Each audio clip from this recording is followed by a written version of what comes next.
What makes the achievement of emotional sobriety so difficult is the habits we have, the patterns we have in our behavior, the habitual ways that we've come to think about things. We have to really become aware of those things in order to challenge them, because the consciousness that has created a lot of the problems in our life cannot solve it, cannot change things. So what happens is the first step is waking up.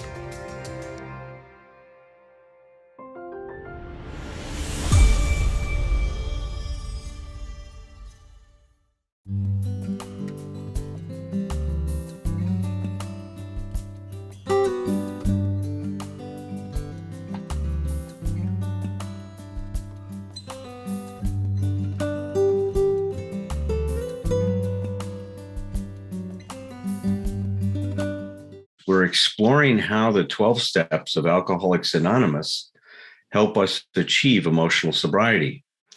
Bill was very clear in this matter.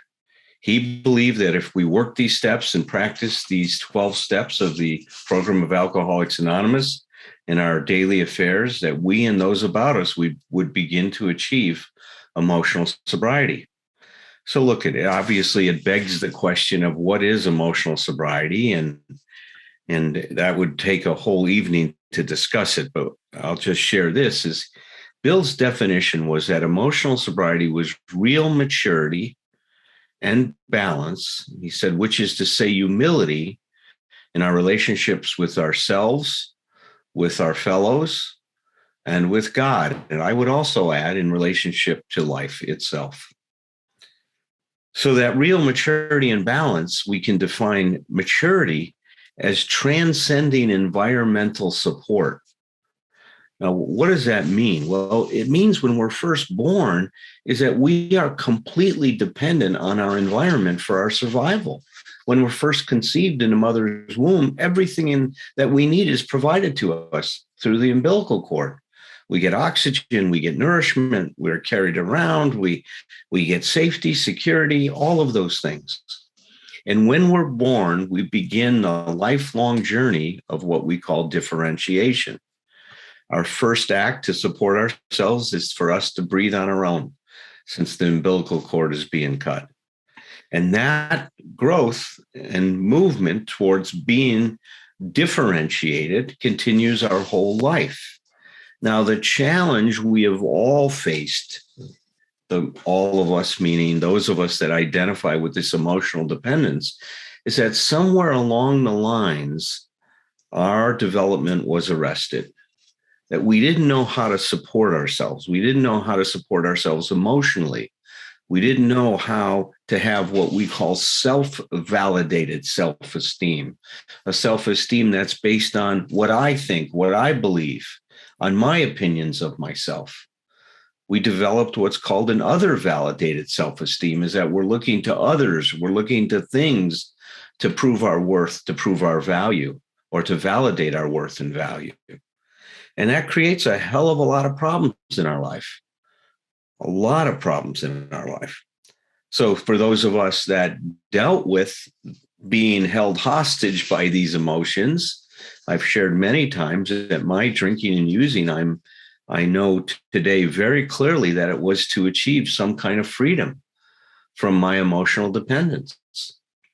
And I think that was Bill's wisdom. He understood that our drinking, or an addict, that our addiction was but a symptom of this underlying problem of our emotional dependence, is that we did not know how to achieve freedom on our own. So in many ways, the steps are kind of a recapitulation of our development, only this time, helping us develop the ability to support ourselves. Now, I've said this before, and it's always worth saying again, that doesn't mean that we become independent and don't need anyone. It just means that when I support myself, is that I am responsible for making contact with my environment in a way to get my needs met.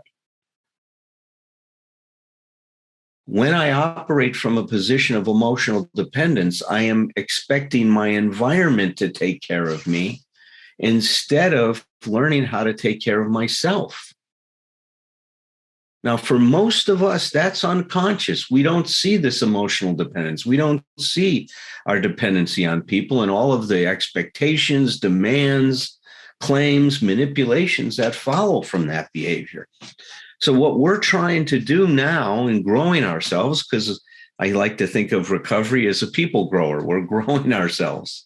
What we're doing is we're trying to learn how to support ourselves, how to be differentiated, how to have emotional autonomy. Another phrase that Bill used to describe this is true independence of spirit.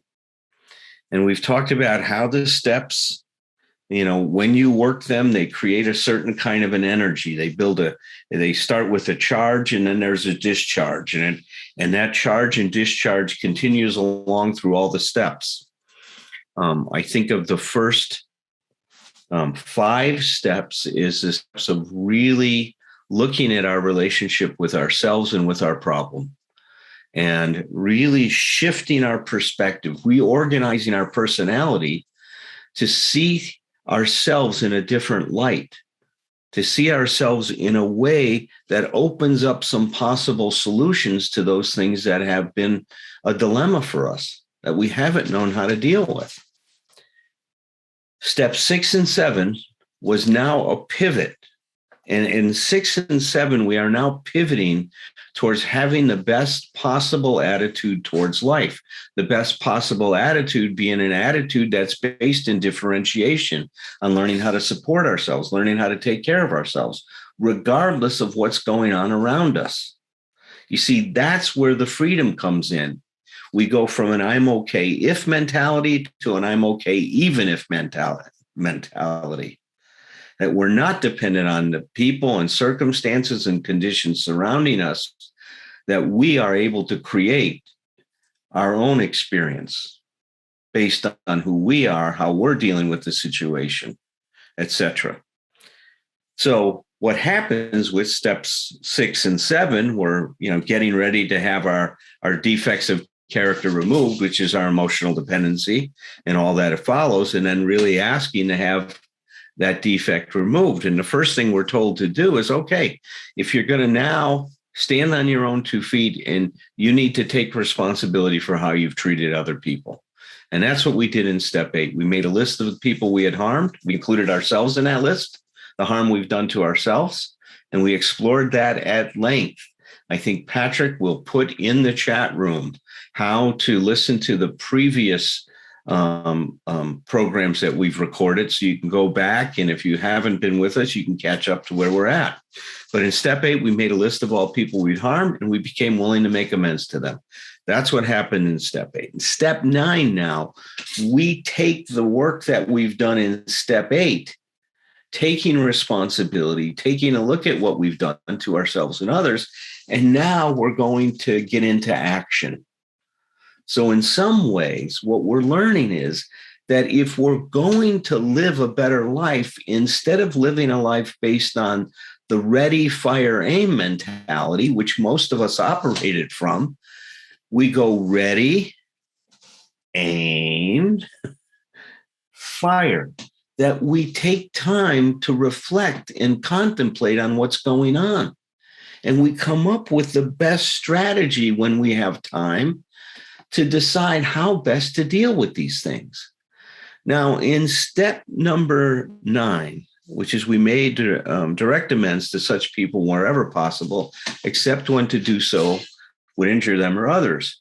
We are now operating from a very new orientation, because now we're learning how to have healthy relationships. Step 8 is taking responsibility, a key feature if we're going to have a healthy relationship. I need to see what my part of the problem that we're experiencing is, so that I can do something about that instead of focusing on how you need to change to make me feel better. Big step in emotional sobriety. I claim responsibility for my own behavior and how I'm showing up. Not to the point where I'm blaming myself. We're not interested in blame here. We're talking about taking responsibility. And that's the difference. When you take responsibility, you're empowered. When you're blaming yourself or others, you're disempowered. You become victim. So now we're taking this responsibility, And now we're turning to be in relationship to the other person. And the principle we're learning here, which is so important, is that I am no more or less important than you. I don't get to make my life better at your expense. And now I'm learning the true meaning of what respect means, that I see you as different from me, not as someone there to meet my needs, is instrumental to my needs, but as a person living, your life, and respecting that difference between us. And so if I think my amends is going to do more damage to you, then I don't do it. Now, it's not about doing damage to me, because I'll never forget this. I was a year clean and sober, and I was back in Chicago. And before I went into Marine Corps at 17 years old, this one guy hired me at Electro Sales. I still remember the place. It was a shipping. It was a vacuum tube distribution company. So back then in the 1960s, TVs had these vacuum tubes instead of these transistors. And also, so did the factory equipment. And my job was to fill these orders and ship them out. And I would see the invoice. I mean, some of these tubes would be like $1,000. And when I was 16 years old, $1,000 was a lot of money. And I thought, and here goes the ready, fire, aim. I thought, you know what I'll do? Because I was drinking at this time, and I was actually spending more money on booze than I was making every week. I was stealing money from my widowed mother, which created a terrible amount of shame for me. I thought that, I'll pack up, I'll fill an order of these tubes for myself, and I will sell them so I have some extra money. So I pack up an order of about $2,000-$3,000 worth of tubes. I put them in the Dipsy dumpster, and I go back after the office is closed, and I get these tubes and I take them to my house. And I have no idea how to sell them. They're just sitting in my basement. No idea. Ready, fire, aim, right? Ready, fire, aim. So when I was over in Hawaii in my first year of recovery in 1971, I worked with Tom on the steps, and we did step 9. And on step 8, this gentleman was on my list because I felt terrible. He really treated me like his son. He was so, proud of me that I was going in the Marine Corps. And so when I got back, I called him up, and I knew the tubes were in the basement because they kept talking to me. These tubes are down there, right there. My conscience saying, you got to do something to clean this up. This isn't okay. So I call him up and I said, would you be willing to meet me for lunch? I'd like to catch up with you. And, I've got some things I'd like to talk to you about. And he says, of course, come on over. So I pull up in my I think it was a 72 orange Volkswagen Bug. And I've got the tube sitting in the back seat, and I go inside, and he takes me out to lunch, and he's telling me how proud he is. And I'm sitting there and I'm saying, oh my God, if I tell this guy that I stole these tubes from him, I'm really going to disappoint him. And isn't this one of those situations where if I make amends, I'm going to harm him? So I decided that it would be best not to tell him I stole these tubes from him, and now take responsibility for that. So I leave, and I think now I've done the honorable thing, and I call my sponsor, Tom. I said, Tom, I did it. And I sat with him, and I realized this is one of those situations where you don't make amends because of how disappointed he would be. He said, Alan, you got this all wrong. You don't want to make amends because he's going to be disappointed in you, and your image and reputation with him is going to be harmed.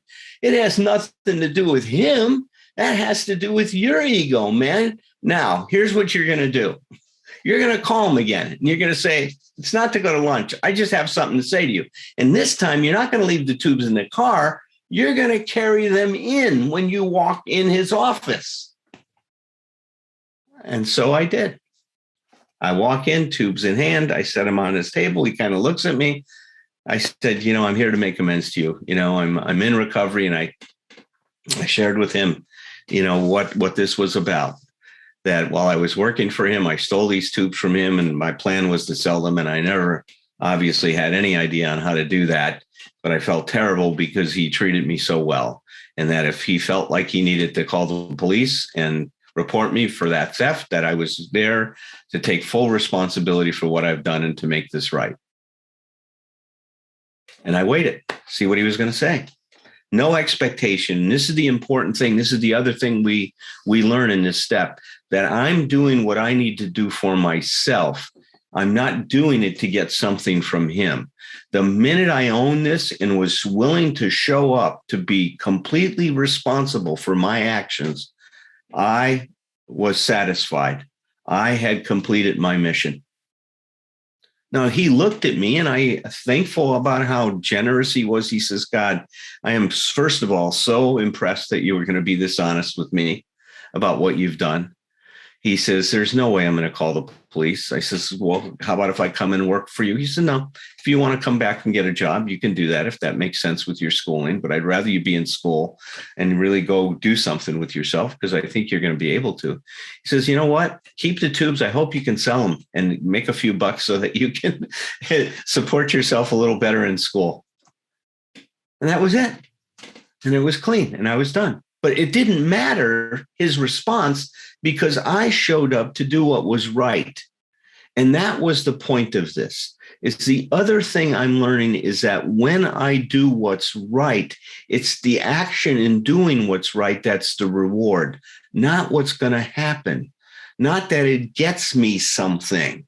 My whole life was oriented because of my emotional sobriety, my emotional dependence, because I didn't have any emotional sobriety, on getting something from you and manipulating you. And now it's about letting that go and seeing what I need to do to stand on my own 2 feet and take care of myself. So what a complete shift in our consciousness is taking place in steps 8 and 9, taking responsibility and doing the right thing because it's the right thing, not because it's going to get, and at the same time having empathy and being aware of the impact I'm going to have on another person. Now I am learning what Ernie Larson called, I'm now living in what I call and what he called stage 2 recovery. And stage 2 recovery, as Ernie Larson defines it, is learning how to have a healthy relationship. And as you're going to see, these steps 8, 9, and 10 are about having a healthy relationship. We are learning the template for that, which is taking responsibility for ourselves and being accountable for our actions. And when we're wrong, stepping up and making amends for it and cleaning up our side of the street. That's the formula if you want to have a better relationship with someone. And you do that regardless of whether your partner's doing the same thing or not. You don't get to play tit for tat anymore. No tit for tat games in emotional sobriety. I do this because it's what I need to do to feel better about myself, period. That's true independence of spirit, as Bill calls it. So with that being said, do not let me into your shipping and distributing place if you are selling electronic tubes, because I might pull off that ready, fire, aim operation again. No, I don't do those things anymore. Thank God, one day at a time. So let me invite my 2 colleagues in, Roger and Tom, and let's let us hear from them. Good evening, gentlemen. I had an orange Volkswagen Bug too. Did you? Mm-hmm. What year was yours? 73. Yeah, the great little lights in the back, the little bug eye. It's like I lived in Fulton, Missouri, for a large part of the time there. It was pretty hilly, and so I had a dead battery for probably over a year. You don't have to do with a Volkswagen Bug. You don't have to have a battery because all you got to do is park on a hill. And then you pop. And the worst case scenario is you get people to help push your Volkswagen until you get going again. It's right. Like I love that thing, and we'll have to discuss this later. I stole a lot of things using that Volkswagen. It's amazing how much stolen goods it could hold. so we'll, and it's, I love your story about the tubes and did you sell any of them ever? I didn't know how to sell the tubes. I love that he left them with you anyway. I mean, it's sort of like probably his joke on you. You keep the tubes, I did become a better shot in the Marine Corps, though. I got to tell you, I was damn good at the rifle range.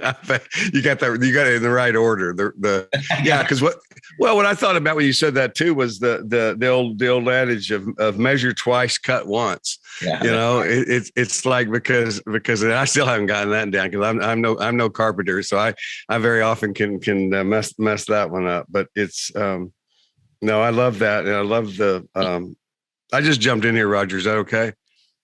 Of course, though. Okay, I just because I just want to emphasize in terms of my response to one thing you've said, because it matched up with what I'd written down earlier when I was sitting here thinking about this as you were talking.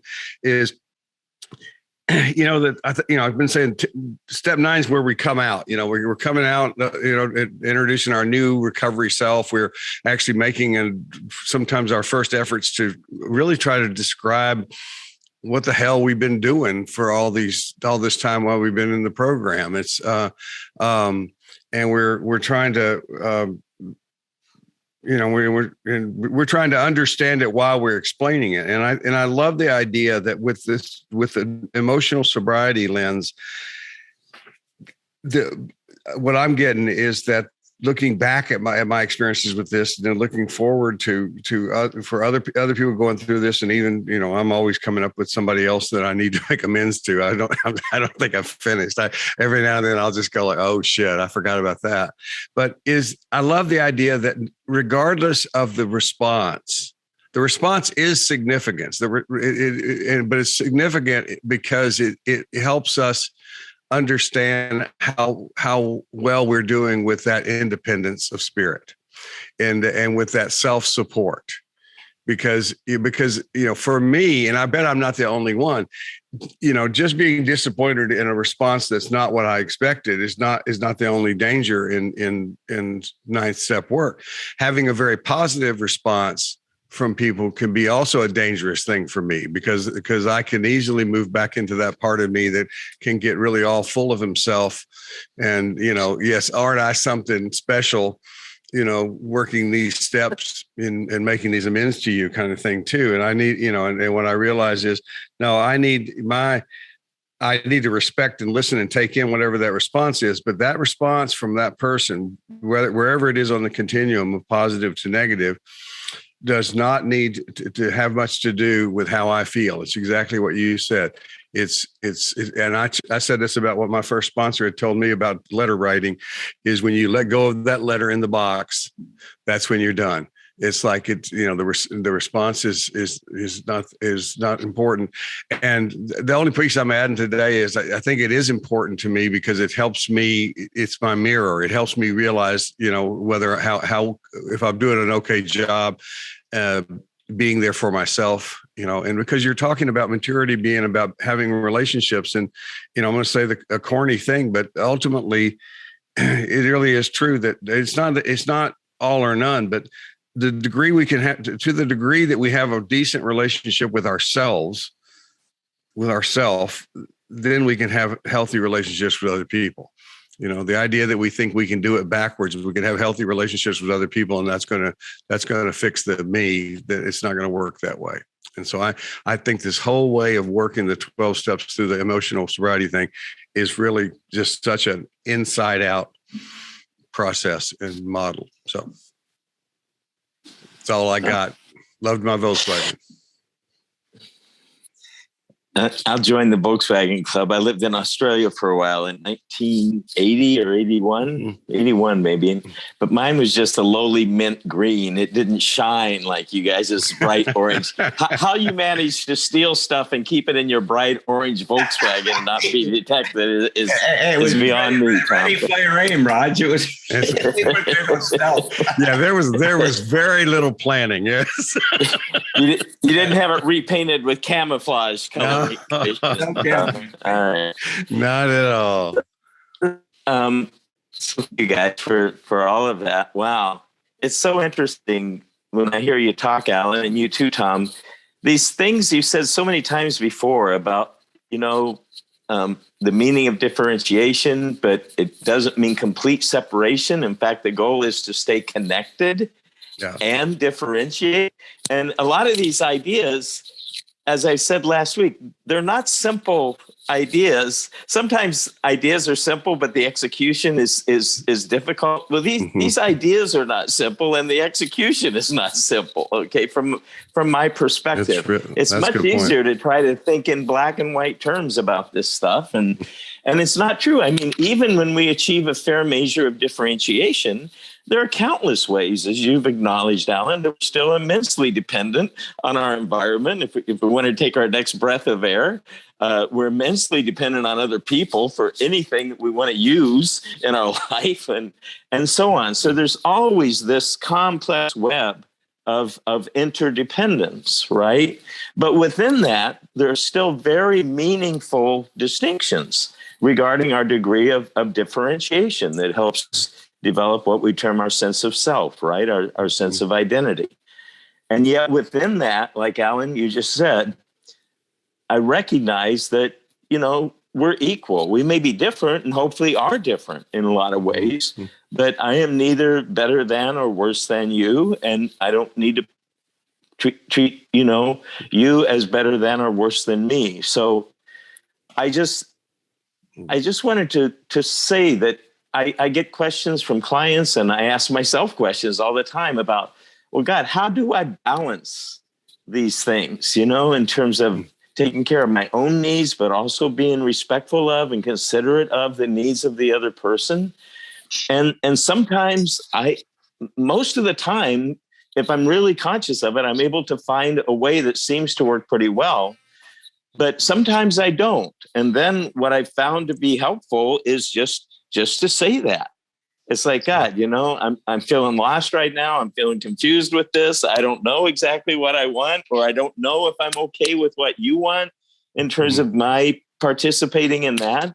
So can we just sit down together and try to find a way to work this out for ourselves? And obviously that means I've kind of been able to step back from my reactivity, right? And hopefully the other person has as well.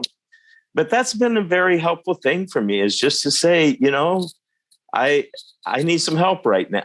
And can we sit down together and just try to work this out in a way that just works better for both of us, that isn't right or perfect or any of those should kinds of things, but that just helps us move forward individually and together in a better way.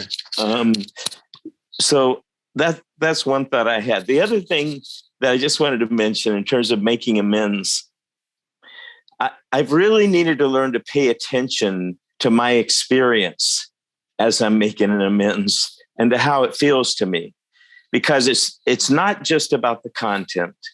It's not just about the words. I can say exactly the right words, but my voice tone and my manner and my attitude and how I'm carrying myself can be filled with judgment of the other person or arrogance or self-righteousness. And to anybody outside of me looking at all closely, that's all quite clear. So I can talk a blue streak about humility. But to anybody who's really paying attention, I haven't begun to approach genuine humility. I can say the words that are all right, perfect words, but not even close to embracing an actual felt sense of humility. And so the how with all of this, and with communication generally, not just, the ninth step, the how is every bit as important as the what.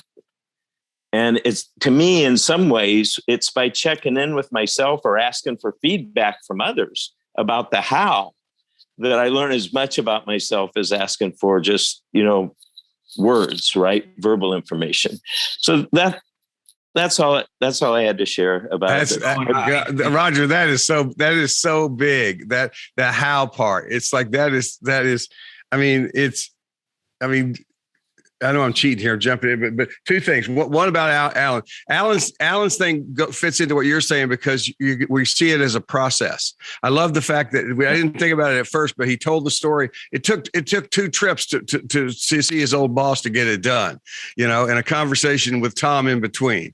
It's like I love it. And what you're talking about is I don't know where we are. Can we just sit down and kind of just be this, and it becomes about relationship.